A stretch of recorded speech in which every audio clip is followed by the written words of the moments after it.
Et yo tout le monde, donc ici Vemaillé pour une nouvelle vidéo. Et je vais vous faire une critique d'un film que je viens de voir, je sors du cinéma il y a même pas 30 minutes. Et je suis abasourdi par la qualité de ce film, qui pourtant n'était pas bien parti malheureusement, et pour une raison tout à fait normale. Et on va en parler d'ailleurs quand on parlera du coup de ce film là, qui n'est pas n'importe quel film, qui n'est pas fait par n'importe quel réalisateur d'ailleurs, et qui est peut-être l'un des films les plus attendus de 2024, pour de nombreuses raisons. Et là, les raisons sont tout à fait normales. Et ce film a fait taire la critique, mais à un point où, quand je dis faire taire la critique, c'est une... Tout le monde a vraiment fermé sa gueule. Désolé des gros mots, désolé pour YouTube, je sais qu'il aime pas trop ça. Tout le monde a fermé sa gueule quand il a vu ce que ce film était réellement, parce que ce n'est pas n'importe quel film. C'est un film hyper important. Juste 2 secondes les amis, je suis à vous. Qui n'est pas n'importe quel film, c'est un film dont on n'aurait jamais rêvé voir. Ce film-là d'ailleurs, il y a peut-être 20 ans. Pour une raison d'ailleurs tout à fait normale, mais peut-être il y a peut-être plus de 10 ans. Et on était tous un peu, comment dire, on se posait la question de pourquoi faire ce film-là. Maintenant on a la réponse. Et la réponse est juste magnifique, il y a tellement de choses à dire sur ce film. Donc bien sûr, si vous venez juste de le voir, c'est un film qui est donc sorti aujourd'hui, au moment où je tourne la vidéo, donc le 13 novembre 2024, réalisé par nul autre que Ridley Scott, avec comme tête d'affiche Pedro Pascal, Paul Mescal, Denzel Washington ou encore Joseph Quinn, et qui se nomme en réalité Gladiator 2, le deuxième film du nom. Et ce film-là est vraiment particulier pour cette raison que, en fait, on a tous vu la bande-annonce quand on a vu le film. On s'est tous dit pourquoi faire un deuxième film quand le premier était juste le chef-d'œuvre qui a marqué tellement de générations sur 20 ans, 24 ans maintenant même. Et pourquoi Paul Scott allait faire ce film-là. On a tous eu peur aussi quand on a vu le Napoléon qu'il nous a sorti, que ce film soit en fait un échec tout comme Napoléon l'était. Et ben j'avais tort, et nous avions tort, je peux me dire. Donc bien sûr, cette critique va spoiler comme d'habitude à Gladiator 2, en commençant par nous parler du coup des personnages, puisque nous avons quand même des gros noms, et des noms un peu moins importants, qui pourtant commencent à avoir une vraie carrière. Nous allons donc commencer par parler du héros du film, puisque nous sommes là pour lui. Je parle bien sûr, attendez juste 2 secondes, hop,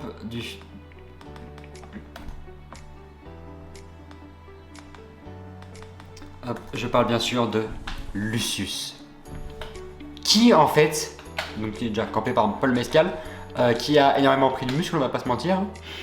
Il nous a fait une Chris Hemsworth dans Thor 4, presque. Vraiment, il est là à se dire oh, je vais faire Gladiator 2, il faut que je sois musclé, donc il a fait ce qu'il fallait faire. Qui est le fils de Maximus, mais on va en parler puisqu'en fait, pas vraiment, ça nous a pas vraiment dit dans le film. Enfin, c'est dur de l'accepter. En fait, il a changé de nom, il s'appelle Anno, dans la plupart du film qui dure 2h30. Il a une femme qui s'appelle Arishat, et il vit en Numidie. Et en fait, au début du film, on va avoir en fait ce moment où on va le rencontrer et on va juste se dire, ok, c'est lui.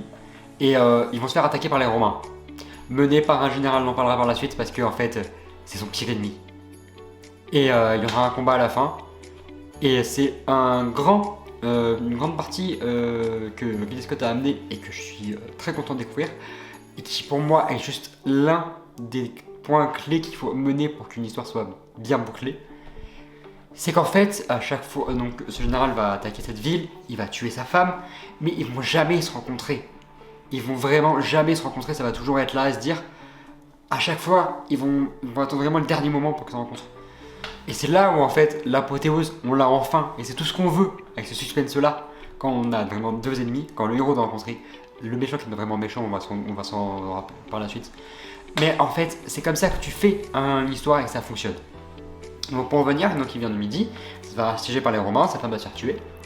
Bon, d'ailleurs, on a une scène de mort en noir et blanc, où sa femme se voit arrêter par un radeau avec deux silhouettes encapuchonnées sous un grand costume noir et avec des sortes de haches à la main, enfin des faux à la main, même un gros bâton qui est en façon d'une faux. Donc c'est une très belle représentation de la mort, auquel je ne m'attendais pas. Ridley Scott a fait une si belle représentation de la mort que je ne sais pas qui pourrait faire mieux, réellement. Ensuite, il va du coup être emmené chez les Romains, il va se faire capturer, il va devenir un esclave, avant de devenir gladiateur. C'est tout ce qu'on voulait. Et en fait, il va juste être ce gladiateur qui est un gladiateur, donc il a juste ses choix à faire, il va faire ses propres choix. Il va tuer chaque ennemi sur son passage qu'on lui a amené. Il va être dès le premier, il va tuer le champion des empereurs. Il y en a deux, on va en parler pour les soucis. Et il a juste fait ce qu'il devait faire. Il est monté les échelons jusqu'à devenir le héros et dévoiler au monde qui il est vraiment. Lucius Maximus Aurelius, fils de Maximus et de Lucilla, petit-fils de Marc Aurèle. Et il va donc essayer de reconquérir Europe. Ce qu'il va faire à la fin, il va devenir cet empereur, Lucius, qui ne fait pas partie par contre des films, enfin de l'histoire, mais on en parlera par la suite. Et porté par un Paul Mescal qui n'a pas le charisme de Russell Crowe, on va pas se mentir, hein, mais qui est quand même très charismatique, qui a réussi son coup, qui nous fait un Lucius parfait. D'ailleurs, on va en parler, mais il y a des scènes en noir et blanc avec son père sur des flashbacks du premier film, des scènes en noir et blanc avec lui aussi, enfant. Donc c'est comme ça que tu sais que c'est le fils de Maximus, c'est comme ça que tu sais que c'est Lucius. Et ça fonctionne bien à ces moments-là, parce que c'est des vrais flashbacks qui réussissent bien. Qu'on aura aussi avec sa mère, qu'on aura plusieurs fois. Et qui à la fin, il va porter en fait le costume de son père. Et ça va lui sauver la vie. Et c'est là où on va se dire, oui, c'est le digne héritier de Maximus Decimus. Et franchement, il a aussi des moments de citations magnifiques à la Marc Aurèle, des citations qui font que Paul Mescal est en train de devenir une des nouvelles stars d'Hollywood. On sait que dans les années 2000, Gladiator avait relancé peut-être plus Russell Crowe, parce qu'il avait réussi avec l'économie financière, les 2-3 films avant, à se faire un aux États-Unis. Mais Gladiator est vraiment le film qui l'a lancé, qui lui a permis l'Oscar.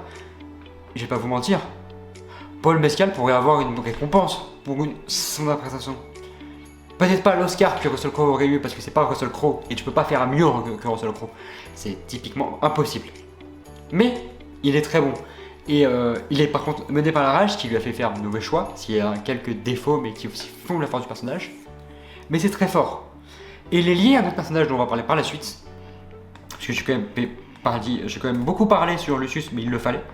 Et il s'appelle Macrinus, son maître, campé par Denzel Washington. Qui a pensé à ça? Denzel Washington. Il a juste fait. Denzel Washington, il a ce charisme. Et en fait, il va se lier d'amitié. C'est en fait un personnage, on va se dire, il est gentil. Il veut aider Lucius à tuer Marcus, le général, parce que c'est ce qu'il veut. Il veut l'aider à se racheter, à être libre. Mais en fait, derrière son dos, c'est un traître. Et il joue très bien ce côté où en fait, on n'aurait jamais pensé que c'était un traître. Jusqu'à ce qu'on découvre que c'est lui qui va mener à la mort des empereurs, parce qu'ils vont mourir, à la mort du Sylla, qui veut conquérir Rome, qui veut devenir empereur, parce qu'il est esclave en fait, c'est un esclave, qui va monter jusqu'à devenir deuxième consul, presque empereur. Il l'a été pour 2-3 minutes. Et un personnage qui en fait manipule très facilement, qui se bat bien, on l'a vu, qui savait quand même se battre à la fin quand il doit se battre du coup contre Lucius, puisqu'à la fin il va se faire tuer par Lucius pour qu'il Lucius soit empereur.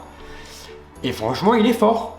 On a Denzel Washington et vraiment ce personnage qui pouvait camper Macrinus, qui le campe bien, qui est un bon chef de gladiateur, qui se lie d'amitié avec eux en réalité, qui fait penser un peu pour une figure paternelle et tout, sans vraiment l'être, c'est un vrai traître. Et en fait, on s'en rend pas tout le temps compte, il a fallu vraiment faire la dernière heure du film pour s'en rendre compte, parce que sinon on ne savait pas. On pensait tous que c'était rien pour lui, il est acclamé, il est juste là à dire je suis un gladiateur, je recrute des gladiateurs pour leur rage, pour faire plaisir aux empereurs. Mais à part ça, voilà. Et pourtant, on apprend tellement sur lui dans la dernière heure du film. Et c'est pas rien. Et en fait, on sait, il sait juste que c'est qui est Lucius depuis longtemps. Il sait qui est Lucilla aussi. Il sait tellement de choses. Et il le cache facilement. Et il va faire tout ce qu'il faut pour que du coup, l'un des empereurs soit tué, le deuxième soit tué. Enfin, il a juste à la fin du film où il va vraiment se mener à son combat à la fin, où ça va vraiment être l'hécatombe de tout. Mais il a fallu du temps. Et maintenant on peut parler de l'ennemi, en quelque sorte juré, jusqu'à ce que ça change d'idée, de Lucius, le général Justin Marcus Acacius. Pedro Pascal n'a pas eu beaucoup de scènes. Hein. C'est le nouveau mari de Lucilla, qui était donc l'ex-femme de Maximus, qui est mort, on le sait tous, et qui a mené du coup sa campagne en Numidie, qui a tué, parce qu'il devait le faire au nom des Romains, la femme, Arichat, de Lucius.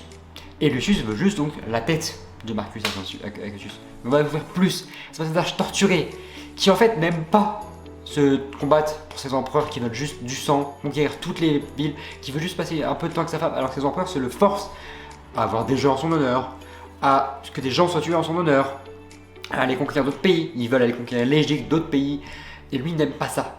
Lui tout ce qu'il veut en fait c'est reprendre Rome pour la rendre à sa femme. Je pense que c'est ce qu'il voulait, parce qu'on ne sait pas vraiment s'il veut vraiment devenir empereur ou c'est pour la rendre à sa femme.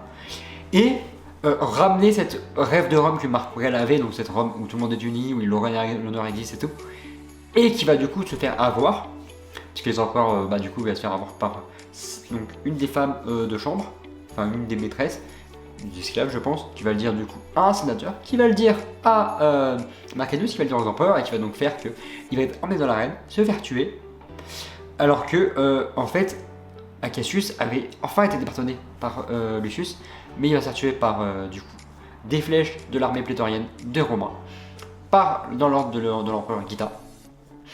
Et malheureusement c'est la fin pour lui, mais du coup il va être vengé par Lucius qui aurait, je pense, qui aurait pu être du coup un bon fils pour lui en quelque sorte.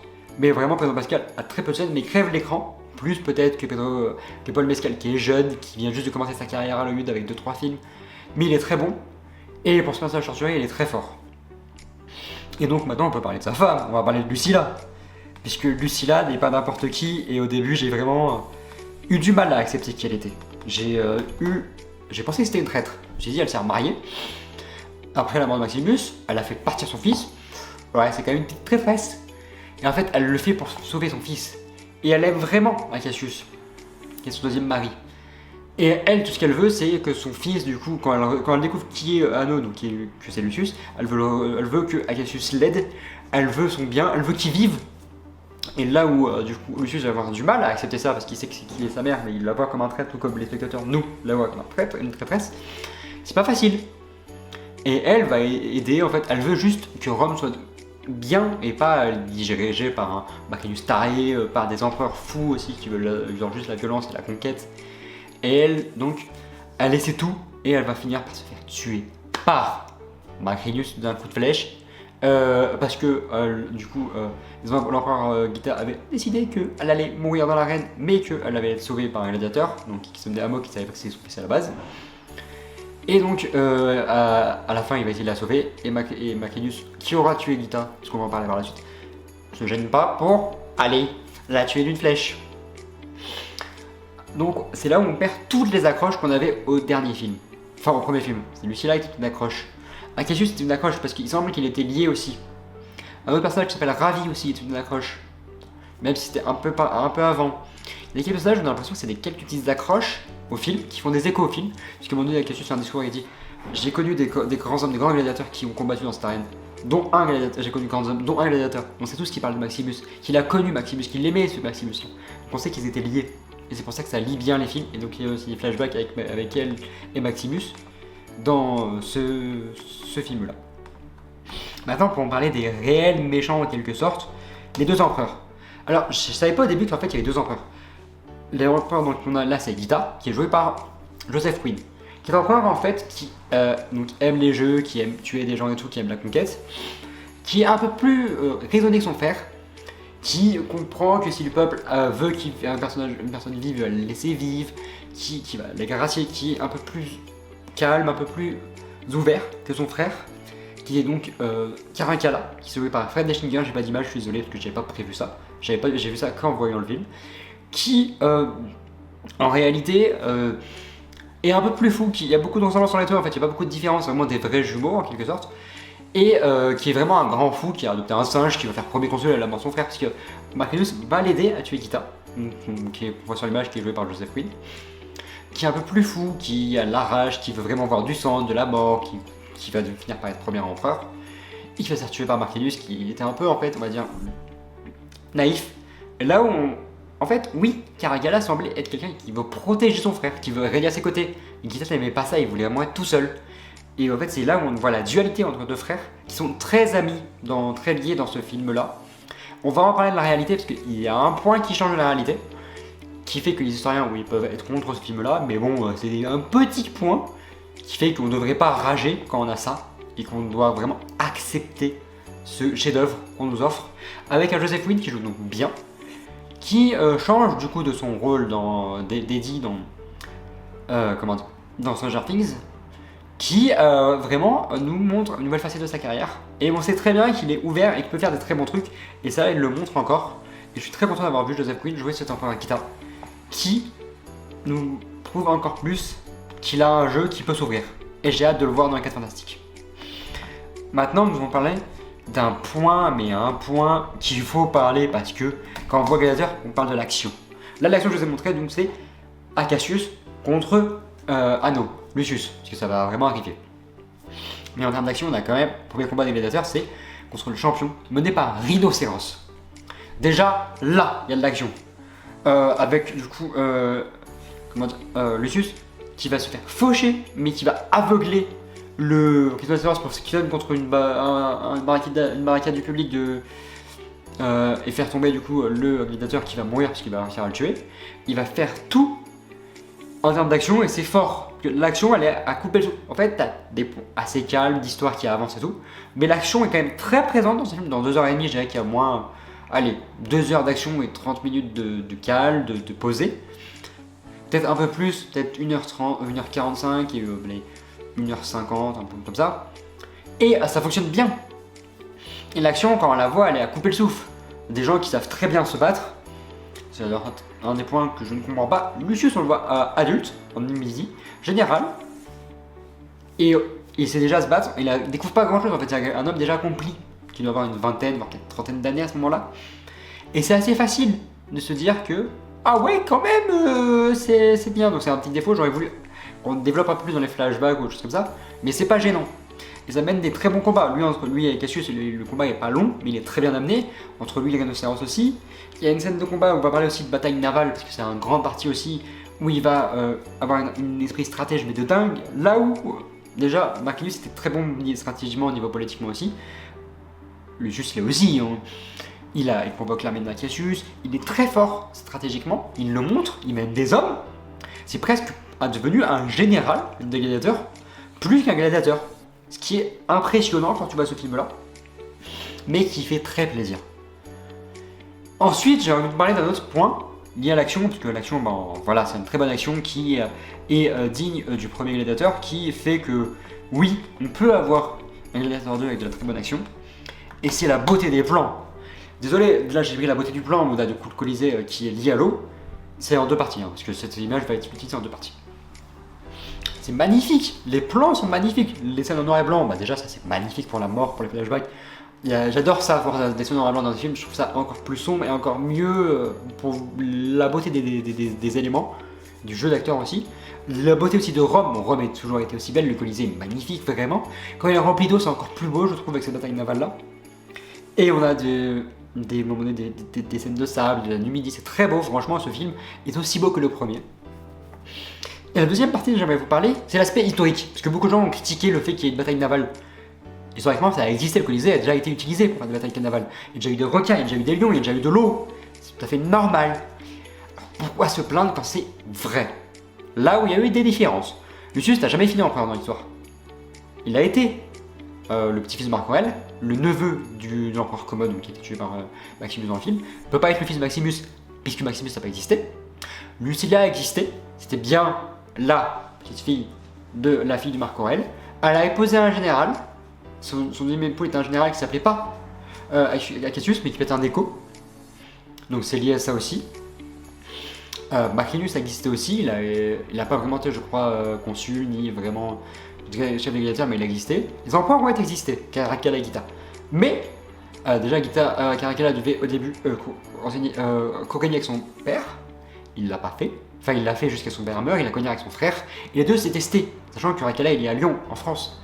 Mais les deux s'est détesté contrairement à ce film-là. Et Caracalla a même tué son frère devant sa mère. et tout tranché à la main de sa mère pour qu'il voulait les sauver.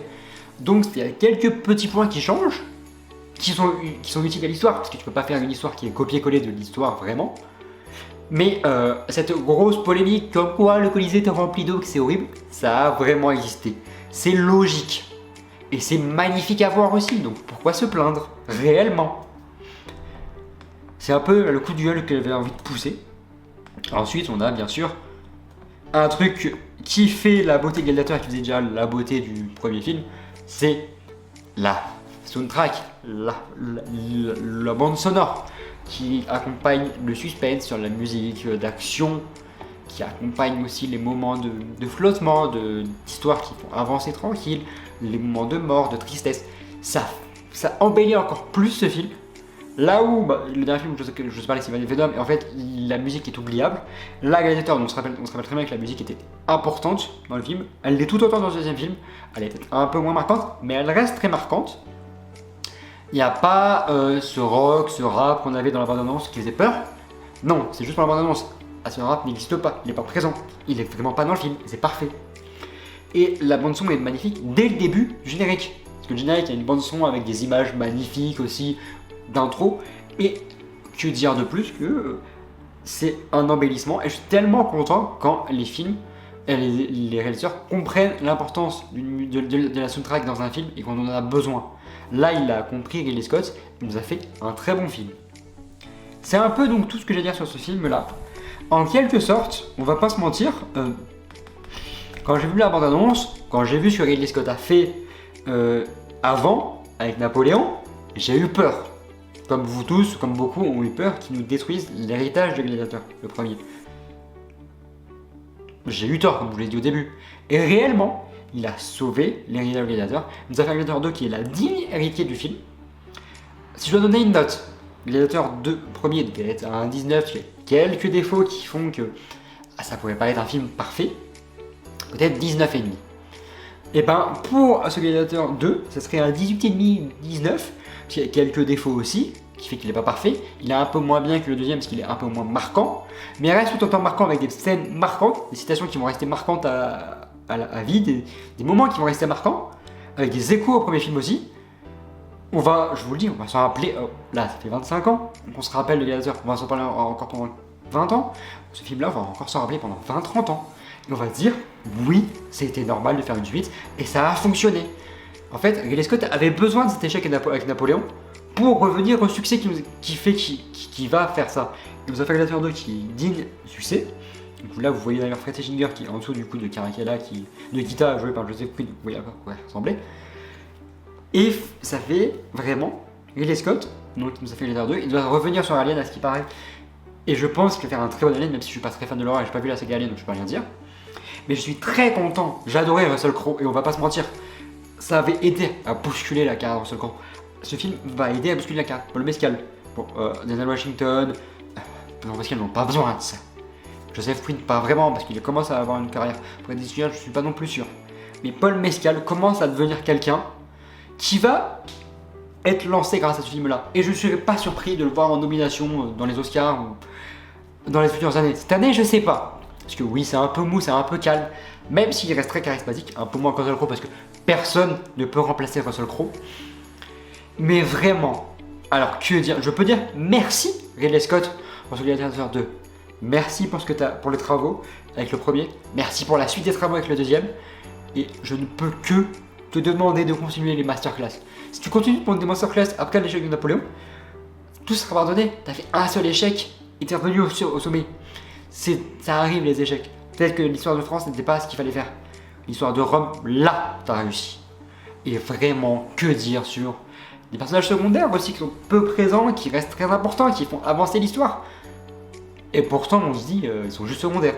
Oui, des fois, quelques petits figurants sont importants.